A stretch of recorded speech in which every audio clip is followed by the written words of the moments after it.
दोन बाण बाबा, दोन बाण. बोला कळसू माता की जय, बोला सप्तशृंगी माता की जय. थांबा एक मिनिट, खालच्या टाकून घ्या अजून खाली.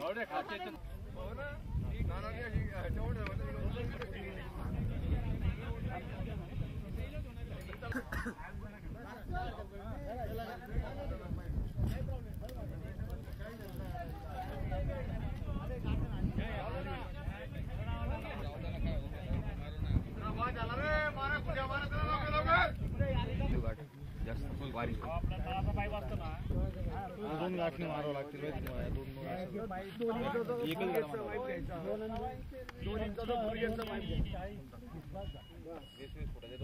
गाडी बांधून द्या, पटापट पुढे जाईल एकदम. तेच ना.